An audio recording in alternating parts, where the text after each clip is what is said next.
Alors au menu, je souhaiterais une double dose de Superman. Salut à tous. Alors vous l'aurez compris, hein, aujourd'hui je poursuis ma rétrospective cinématographique consacrée à Superman en vous parlant donc des deux versions de Superman 2, à savoir celle sortie au cinéma en 1980 réalisée par Richard Lester et la version Donner's Cut, hein, donc la version réalisée par Richard Donner, éditée en DVD en 2006. Alors, quelle que soit la version, bah, le casting est toujours le même, hein, donc Christopher Reeve, Margot Kidder, Gene Hackman, Ned Beatty, et au rayon des petits nouveaux, donc on a Terence Stamp dans le rôle du méchant de ce deuxième volet, à savoir le général Zod. Et donc le résumé en quelques mots, donc la journaliste Lois Lane commence à avoir des doutes sur l'identité de son collègue Clark Kent, pour la simple et bonne raison bah, qu'à chaque fois que Superman arrive, hein, pour faire ses exploits, Clark Kent est toujours absent et bah, justement, c'est l'occasion donc pour Clark Kent de se remettre un petit peu en question, de remettre, sa double identité en question parce que voilà, bah, il est amoureux, je veux dire, de Lois Lane et donc bah, il aimerait pourquoi pas, essayer de mener une vie normale, une vie humaine dans lequel il pourrait s'épanouir avec Lois. Sauf que dans le même temps, une nouvelle menace pointe le bout de son nez puisque, le général Zod et ses 2 sbires sont parvenus à se libérer de la zone fantôme, donc leur prison en quelque sorte, pour débarquer sur Terre et semer le chaos. Alors, ben, avant de commencer par parler du film, peut-être un petit retour sur le pourquoi du comment. Il existe deux versions. Alors, il faut savoir qu'au moment du développement du premier film Superman, Richard Donner s'est dit que, ben, vu l'ampleur du personnage et de son univers, pourquoi ne pas réaliser plusieurs films. Voilà.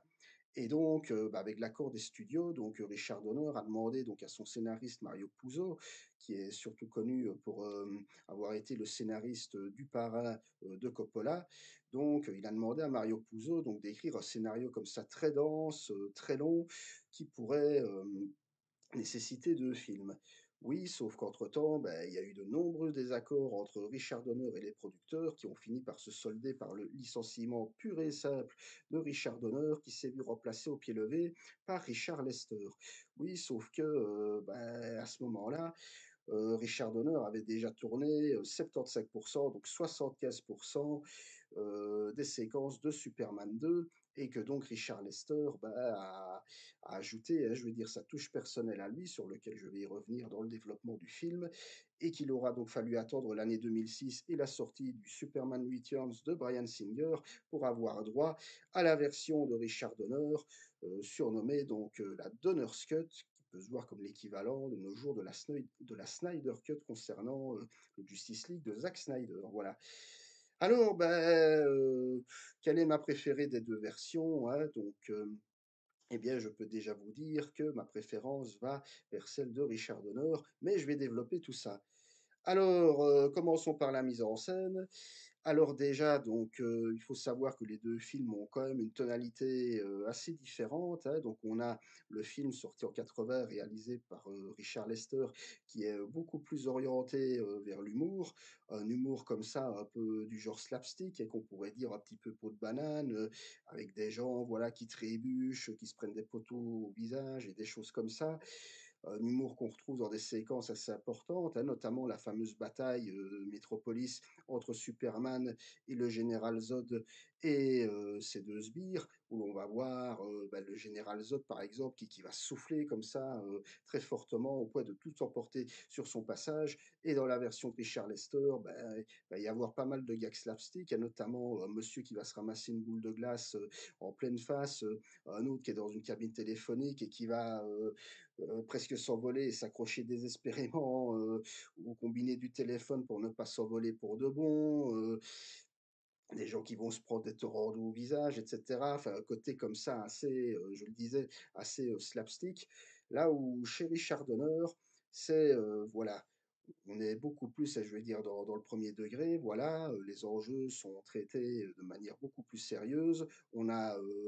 bah, je veux dire, 4 aliens, hein, je veux dire, qui sont là occupés à se battre avec, quand même de sérieuses répercussions, hein. Je veux dire des explosions, des gros débris qui tombent par terre et qui menacent de s'écraser, sur, sur les gens, alors on peut déjà se dire que, je dirais pas que c'est un peu Man of Steel avant l'heure, alors parce que dans Man of Steel, sur lequel je reviendrai dans quelques semaines, on avait un peu ce côté, comme on dit de nos jours, destruction porn, hein, à savoir beaucoup de grosses explosions, de débris, etc., au point que ça frisait le trop-plein. Alors, sauf qu'ici, c'est un petit peu, dans la version de Donner, un petit peu mieux condensé, quoi, je lui dirais, parce que Donner va plutôt s'orienter sur les motivations, sur ce qui anime ces quatre personnages à se battre. On voit Superman qui, au départ, avait fini par vouloir devenir littéralement humain, mais qui va être rattrapé par sa nature d'alien, hein, pour le dire comme ça, pour sauver la Terre. Et c'est d'ailleurs le général Zod qui va le mettre au défi par rapport à cela, hein, en lui disant que voilà, son point faible, selon lui, c'est qu'il est beaucoup trop attaché aux humains. Alors que Kal-El, donc Superman, n'est pas un humain de base. Et donc voilà, déjà un premier aperçu. Et alors aussi, l'autre aperçu, hein, je veux dire, de ces différences entre différentes séquences, elle se traduit par la relation entre Lois et Clark, hein, je veux dire, je le disais, donc on a Lois dans la version de Lester voilà, qui va avoir des doutes concernant l'identité de Clark Kent. Alors une fois encore, chez Lester, on va jouer la carte de la comédie, voire même de la screwball comédie. Alors qu'est-ce que c'est la screwball comédie? C'est la comédie un peu sophistiquée. En gros, la comédie de remariage qui faisait les beaux jours des années 50 aux États-Unis, avec voilà notamment les comédies de Howard Hawks ou Billy Wilder, qui traitaient notamment de la vie de couple, hein, des différences et des désaccords entre l'homme et la femme, leur point de vue sur l'amour, etc. Et on retrouve un peu ça dans la version de Richard Lester, où on va voir Loïs qui va s'amuser à taquiner Clark pour son côté un peu maladroit, un peu pâteau, et Clark lui-même qui est amoureux, hein, je veux dire, de Loïs et qui a du mal à lui dire parce qu'il est rattrapé par son identité de Kal-El et donc de Superman. Et voilà, donc beaucoup de légèreté. Encore une fois, voilà le fait qu'ils partagent la même chambre. Que, que Loïs, je veux dire, voilà, lui dit des choses que Clark a du mal à comprendre. Donc on va beaucoup jouer comme ça sur l'humour un peu sophistiqué, sorte d'hommage à la screwball comédie des années 50. Et encore une fois, chez Richard Donner, c'est traité de manière un peu plus mélancolique, quoi. On sent vraiment, encore une fois, Christopher Reeve le vend très bien, tout le côté mélancolique à de Clark et qui ne sait pas comment avouer ses sentiments, hein, qui a littéralement peur, à la limite plus peur de lui avouer la vérité que d'aller sauver la Terre. Et voilà, tout ça est traduit par des dialogues, non pas pompeux, hein, mais je veux dire plus premier degré, qui vont plus jouer sur la délicatesse des sentiments, avec un petit peu plus de finesse, ce qui n'empêche pas, hein, comme à l'instar du premier Superman, hein, également une certaine légèreté, avec aussi quelques petits traits d'humour, mais je dirais un petit peu mieux dosés. Voilà. Et alors, là, j'ai envie de dire la troisième séquence, hein, je veux dire, qui vraiment, pour moi, marque la grosse différence entre le traitement de Lester et celui de Donner, c'est tout simplement avec le débarquement sur Terre du général Zod et de ses deux compères, où, voilà, chez Lester, on a un peu à côté les visiteurs, quoi. C'est-à-dire qu'en gros, on a, forcément, ils débarquent sur Terre, voilà, on retrouve un peu ce comique d'objet où on va voir à un moment donné le général Zod qui va s'emparer d'un fusil et qui va littéralement s'auto-tirer dessus en quelque sorte, ou alors le fait qu'ils vont renverser comme ça des voitures, comme si on attrapait un mouchoir, ce genre de choses. Donc, surtout qu'en plus, voilà, il débarque en plein milieu d'une petite bourgade de l'Amérique profonde où Richard Lester insiste un petit peu lourdement, d'ailleurs, à mon sens, sur le côté un peu bouseux, pour le dire comme ça, des petites gens de l'Amérique profonde, hein, voilà. Donc, on joue aussi beaucoup sur à la fois sur le comique d'objet d'opposition, hein, je veux dire, les rednecks, entre guillemets, comme ça, de l'Amérique profonde, qui vont être là, hey, qu'est-ce que vous faites là, vos bandes de hippies, etc. Et de son côté, le général Zod, il sait pas ce que c'est que les hippies, et donc voilà, tout va se jouer comme ça là-dessus, hein, je le disais, un côté comme ça, un peu à la visiteur, là où chez Donner, la menace est beaucoup plus prise au sérieux, quoi. Voilà, on débarque sur Terre, alors il y a des séquences similaires à la séquence du fameux fusil que j'évoquais tout à l'heure, mais on sent que voilà, il n'y a pas d'humour, il est pas là pour rigoler, Zod. En quelques secondes, ben voilà, il se fait une armée, pour le dire comme ça, pas lui tout seul. Donc voilà, on sent que, bah, à l'instar du premier opus, hein, où, Lex Luthor voulait engloutir, toute, la Californie, et ben ici, ben voilà, ici, le général Zod qui est là pour, dominer la Terre, c'est traité de la même façon. Donc, voilà, on sent quand même qu'entre les 2 versions, il y a des thèmes similaires, mais traités de différentes façons et que, bah, au final, bah, c'est le cas de le dire, on se retrouve avec 2 films différents,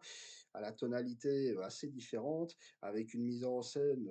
beaucoup plus premier degré, donc dans le cadre d'honneur, tout en restant, légère et divertissante, à l'instar du premier, et également une mise en scène, bah, pour le coup, beaucoup plus ludique, beaucoup plus, fun, du côté de Richard Lester. Et alors, je terminerai à ce niveau-là concernant la mise en scène. Le côté premier degré se retrouve également chez Richard Donner avec le retour de Marlon Brando, donc de nouveau dans le rôle de Jor-El, Marlon Brando qui avait été purement remplacé dans la version de Richard Lester, et encore une fois, Marlon Brando qui a droit à des monologues comme ça assez philosophiques, voilà, mais qui justement sert beaucoup mieux l'intrigue chez Richard Donner dans la mesure où ça joue beaucoup, ouais, je veux dire, sur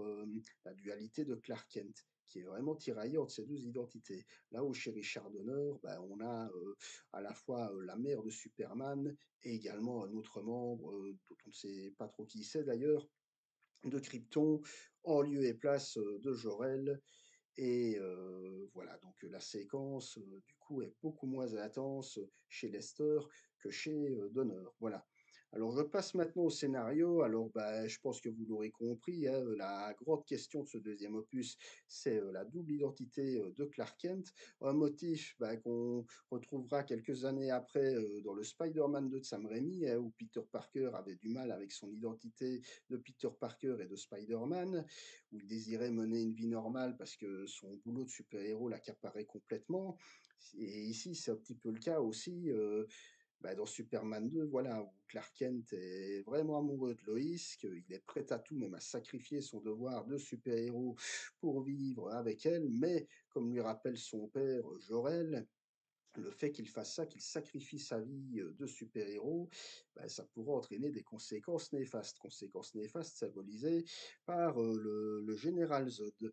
Et donc, voilà, on a un scénario qui, bah, qui tient bien la route, hein, je veux dire, et qui, à mon sens, est beaucoup mieux structuré chez Richard Donner, dans la mesure où, voilà, ce sont des enjeux sérieux. Voilà, on traite quand même de double identité, voire même un petit peu de déprime, hein, du côté de Kal-El, donc de Superman, qui, bah, d'un côté, n'en peut plus non plus de jouer un peu les losers maladroits, quand il est Clark Kent, hein. On sent que ça lui pèse, littéralement.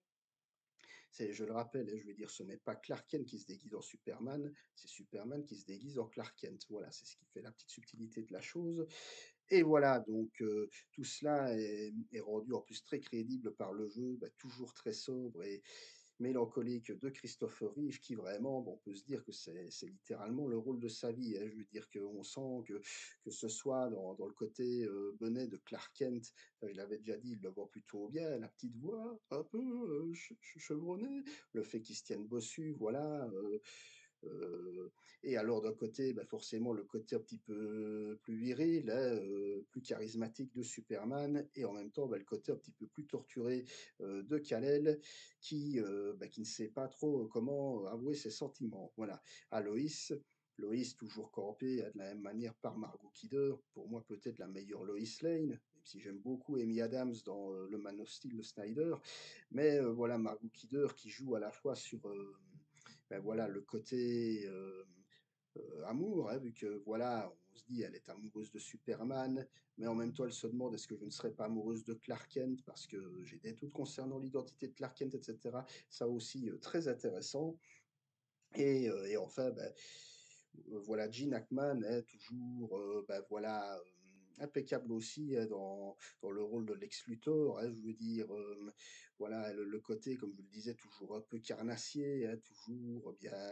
égocentrique de Luthor. Mais pour moi, la grande révélation, je vais dire, du film, c'est Terence Stamp en Général Zod, qui est vraiment, voilà, qui a son petit côté comme ça, un petit peu théâtral, mais dans le bon sens du terme, hein, la fameuse réplique, «All Zod», donc à genoux devant Zod comme ça, qui le joue à la fois, je vais dire, 1er degré, mais en même temps, on sent, plaisir ludique, hein, à jouer comme ça les grands méchants et qui en plus, Zod qui n'est pas là par hasard, hein, qui est vraiment là pour faire le lien entre la double identité de Superman, son identité, d'alien et également son identité d'humain, que rappelons que Zod est lié à Jor-El, hein, au père de Superman, voilà. Et donc voilà, vraiment Terence Stamp qui se montre, vraiment, menaçant, ambigu à souhait et encore une fois, son jeu pour moi ressort beaucoup plus, chez Donner que chez Lester, où chez Lester, bah, même si, il joue de la même manière, bah, il y a le côté, comme je dis, très second degré, très slapstick, de Richard Lester, qui fait que par moments, le personnage en devient un petit peu risible malgré lui et voilà, donc c'est pour toutes ces raisons que des 2 versions, je préfère, de loin la Donner's Cut, même si je ne néglige pas, le Superman 2 de Richard Lester, hein. Je veux dire, ça reste quand même du bon divertissement. Je le disais, le jeu d'acteur, quelle que soit la version, est impeccable. Bon, on se laisse porter, hein, aussi par les enjeux, hein, qui restent identiques, hein, quelle que soit la version, mais traités de manière différente, voilà. Traité en mode un petit peu plus popcorn, je vais dire comme ça, chez Lester. On se permet de l'humour comme ça, un petit peu à tout va, de traiter la chose un petit peu en mode second degré. Là où chez Donner, on est vraiment en mode, un peu plus premier degré, avec voilà, tout en restant dans le côté divertissement, mais quand même en assumant le côté enjeu sérieux, voilà. Voilà, c'en est tout pour, cette, double critique, hein, en quelque sorte consacrée à Superman 2 et à Superman 2 Donner's Cut. Voilà, n'hésitez pas à me dire dans les commentaires quelle version vous préférez, si vous aimez les 2, si vous n'aimez pas les 2, hein, c'est possible aussi et voilà, donc n'hésitez pas à me suivre sur les différents réseaux et on se retrouvera très vite, pour parler, de plein d'autres choses et d'ici là, portez-vous bien. Salut, ciao.